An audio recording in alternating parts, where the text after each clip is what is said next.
Welcome back, Defenders. Jake here. President Zelensky has wrapped up his trip to New York City. He spoke at the UN General Assembly yesterday. Let me play for you a couple highlights from his speech to the UN. Each decade, Russia starts a new war. Parts of Moldova and Georgia remain occupied. Russia turns Syria into ruins. And if not Russia, the chemical weapons would have never been used there in Syria. Russia has almost swallowed Belarus. It is obviously threatening Kazakhstan and other Baltic states. And the goal of the present war against Ukraine is to turn our land, our people, our lives, our resources into a weapon against you. It's true. If Russia can successfully absorb Ukraine and Belarus, they'll Russify the people and then mobilize them, turn those people into a weapon for future wars, invading Poland, the Baltics, Finland, the Caucasus, Kazakhstan. These wars will never end if Russia succeeds. Let me also play this clip for you. And I am aware of the attempts to make some shady dealings behind the scenes. Evil cannot be trusted. Ask Prigozhin if one bets on Putin's promises. We got a Prigozhin reference at the United Nations. There is an important lesson to be learned from the tale of Yevgeny Prigozhin. If you think you can trust Putin, if you think you can make a deal with Putin, then you're an idiot. Putin cannot be trusted. He will stab you in the back. He will betray his word, betray any agreement to get what he wants. Zelensky said it best. Evil cannot be trusted. President Biden also spoke at the UN. Let me read for you this highlight. I ask you this. If we abandon the core principles of the UN Charter to appease an aggressor, can any member state feel confident that they are now protected? If we allow Ukraine to be carved up, is the independence of any nation secure? The answer is no. If we establish this precedent that Russia can invade their neighbor, redraw their border, talk about historical borders and historical rights based on old empires, then what nation in the world is safe? Safe from Iran, safe from China, safe from Russia? The world needs to stand up for Ukraine. But it's not going to happen at the UN. I'm sorry, I know a lot of people in the comments section are frustrated with the UN, but the UN is not a governing body. It's more of an extracurricular activity that countries are encouraged to participate in. The UN is a joke. If the UN had any real authority, then authoritarians would not participate or even attend the General Assembly. To put it in perspective, Iran is about to be the chair of the UN Human Rights Council. So dictators and authoritarians, they love the UN. They get to safely travel to the United States. They get to be a tourist in New York City. They get to spread their propaganda. And they get to be treated as an equal amongst all the other nations around the world. So there's really no downside, which is why countries like North Korea and Iran participate in the UN. The UN has no real power. And to put this in perspective, the only aspect of the UN that does have power is the Security Council. On the Security Council, there's 5 permanent members. Russia and China are 2 of them. And to put this in perspective, the UN Security Council has not authorized the use of force since March of 2008. Prior to 2008, they did it all the time. The 5 permanent members could agree when the UN should use force. So what else happened in 2008? Oh yeah, Russia invaded Georgia in August of 2008, and the UN Security Council stopped agreeing on anything also in 2008. So this has been Putin's plan for 15 years, to use his permanent veto on the Security Council to guarantee that the UN doesn't work. China has their own issues that they don't support and want to veto as well, but for the last 15 years, it's mostly been Russia causing trouble at the UN. So Zelensky's out of there. He's now in Washington, D.C.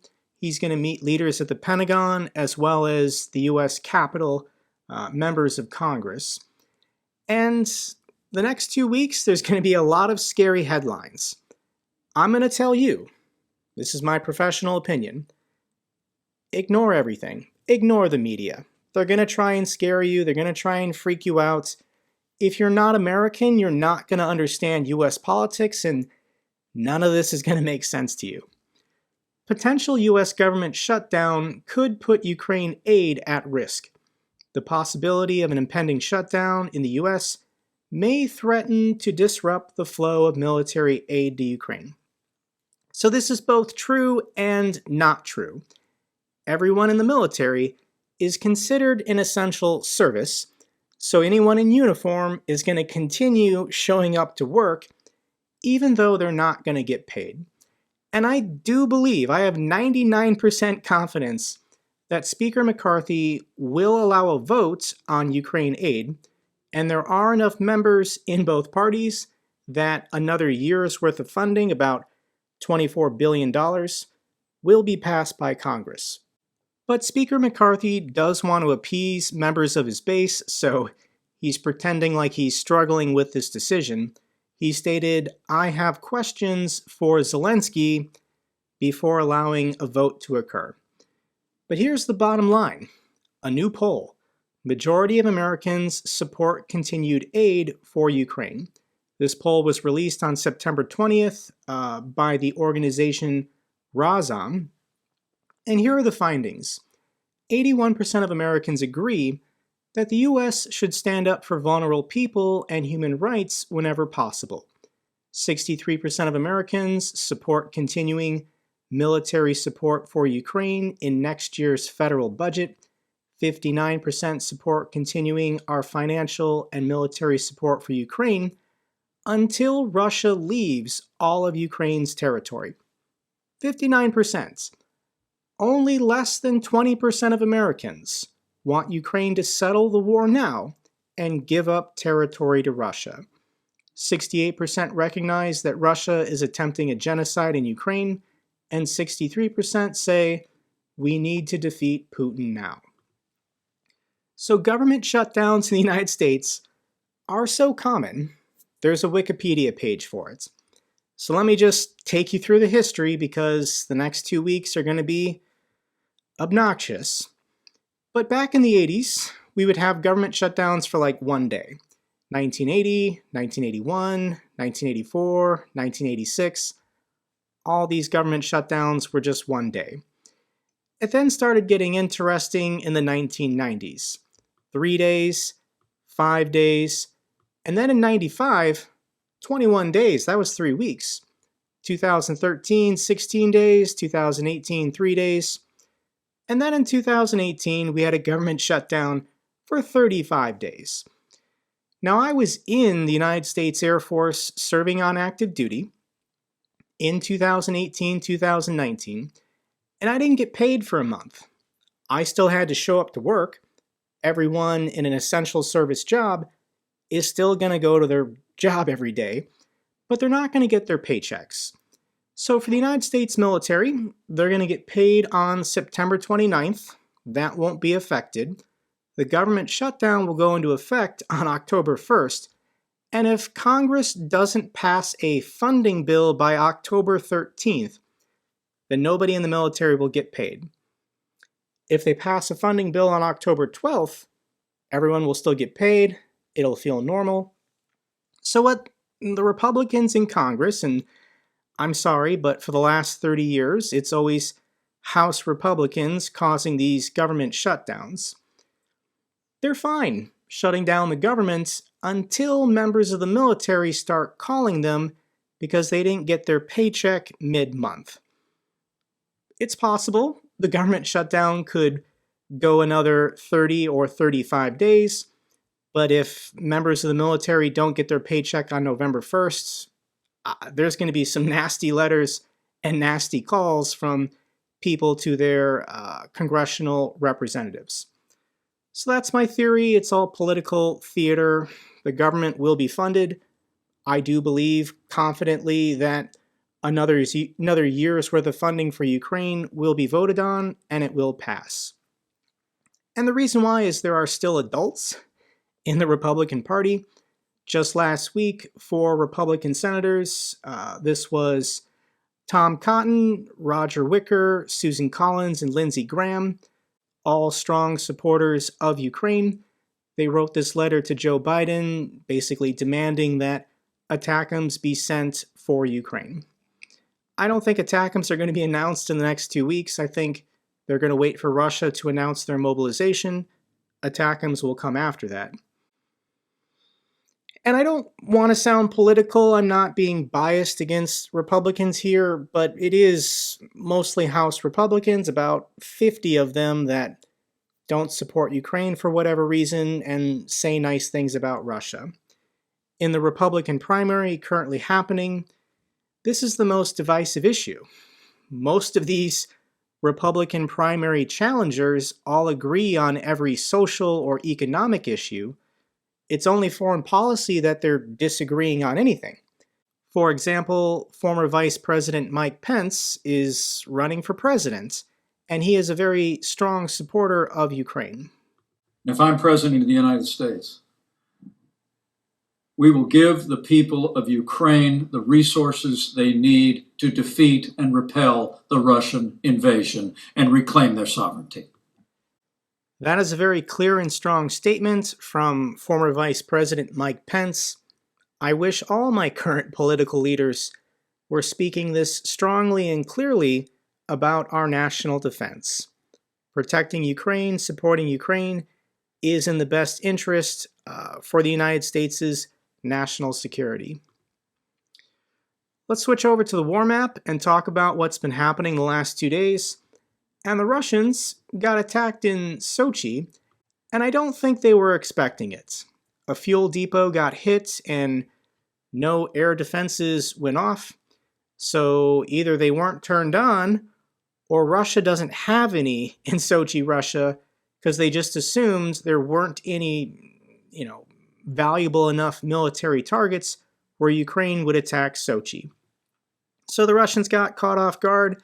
They lost a fuel depot. Once again, it's just about expanding the battlefield, and Russia now has to think, do we need to divert air defense resources to the Georgian border? Ukraine situation report: Kyiv unleashes new wave of cruise missiles on Crimea.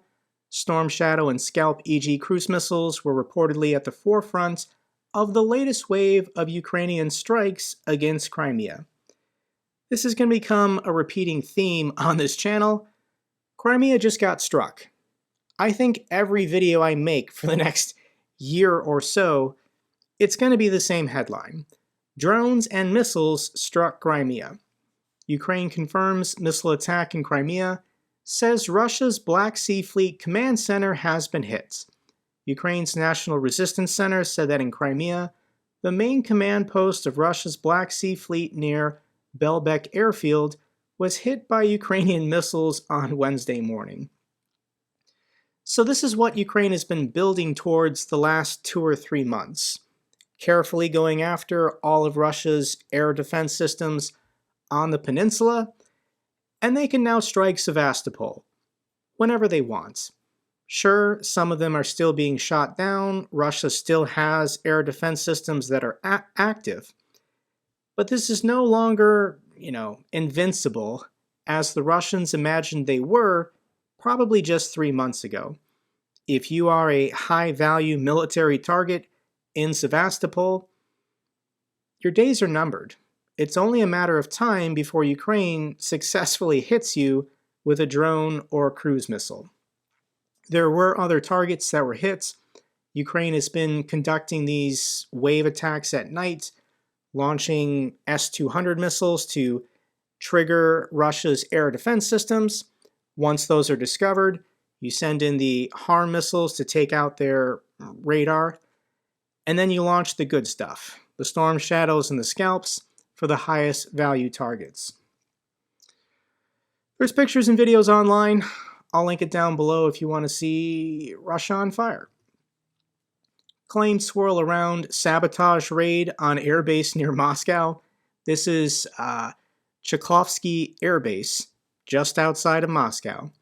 And it's home to various strategic air assets as well as the high-profile presidential transport fleets. Unknown saboteurs blow up 2 planes and a helicopter near Moscow. According to Ukraine's military intelligence, the incident has caused quite a bit of hysteria among Russian officials, as the base is home to the so-called doomsday planes. So comparable to these other attacks on planes in Russia, saboteurs are getting in with drones. They're getting close to the bases, just probably driving civilian cars, and then drone dropping on these planes and helicopters. And this Russian airbase has Putin's presidential plane taking off and landing there, as well as their doomsday plane. I don't know what they call it. Here in the United States, we call it the ALCS, the Airborne Launch Control Systems. I'm sorry, as a former missileer, oh, that's too good. You got problems, Russia. Russian warplane crashes during training flights. The supersonic Su-34 strike aircraft was not equipped with weapons when it crashed in the Voronezh region, which borders Luhansk. So that's one more Russian plane that just fell out of the sky. Was it pilot error? Was it a maintenance problem? Was it sabotage? We'll never know. So with all this bad news for Russia, what is Kremlin Stat TV telling their people? How is Solovyov motivating the Russian people to support and stay engaged with this war? And he's getting pretty philosophical. This is what he says. War is a much more natural state for man than peace is. It sounds awful. It sounds sad. No, no, no. What are you talking about? Stop saying that. It's for that very reason that when blokes end up at war, however strange it sounds, they suddenly recognize that this is their destiny. War turns out to be so much more natural for a human being that everybody can find a place for themselves in the ranks and somehow take control of the war and begin to live this war. And however strange and horrifying it sounds, even to feel comfortable. So according to Solovyov, war is the natural state of man, and it's their destiny, and they feel very comfortable doing it. If you actually believe that, then why aren't either of his adult sons currently serving in the military and fighting in Ukraine? Solovyov has 2 sons of military age, and he's done everything he can to protect them and keep them out of this war, keep them safe. But when it comes to other people's sons, send them to Ukraine. It's their destiny. It's their natural state. So let's check in with some average Russian soldiers and what do they have to say? These men are artillerymen who were reassigned to be infantry, and they didn't think that they would do a good job being infantrymen. Let's read a little bit of this together. Hello everyone. We are servicemen of Regiment 1442. We are fighting in the Bakhmut direction, more precisely in the area of Klishivka. We have been carrying out our duties. Our infantrymen were all killed practically. They started sending drivers, companies of material supplies, and all of them to the assault. This morning, we received an order to gather a group and send them to some kind of assault. I don't know, well, we fled. We left all of our weapons behind. They abandoned us. Make a fuss or something, they abandoned us to certain death. The enemy forces and the anti-retreat units, yes, there are anti-retreat units, These are the Russian barrier soldiers that shoot any of their own guys who try to retreat. People are fleeing, people are hanging themselves. It's just, we're not abandoning our duties, and we never have. We're just being sent to our certain death, all of us, the unprepared. Artillery is what we do, and we don't have ammunition. We ran out of ammunition, so we got reassigned to infantry. We weren't trained to be infantry. We were trained to be artillerymen. That's it. These guys look really pathetic. I mean, look at these Russian soldiers wearing stolen civilian clothes, probably because their own uniforms have been worn out. All these guys are going to freeze to death this winter. And yeah, according to Solovyov, this is their destiny. To die in failed assaults, artillerymen who received no training to be infantrymen. The entire clip is 4.5 minutes long. Jay and Kiev subtitled it. I'll link it down below if you want to check out the whole thing. Let's get to the good news for Ukraine. Spain announced a new package of military aid with some good stuff in there. Thank you so much, Spain. Norway is going to donate additional tracked vehicles. Thank you so much, Norway. Final couple feel-good clips. The first one is just 2 Ukrainian defenders trying to entertain themselves on the front lines.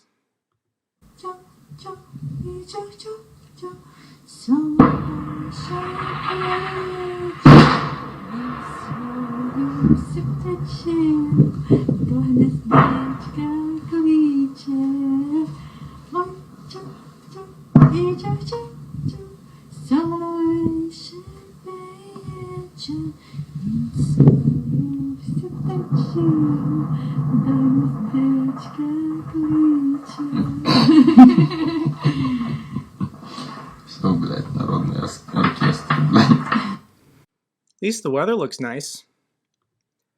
Final clip I have for you is some Ukrainian defenders testing a new donated piece of equipment.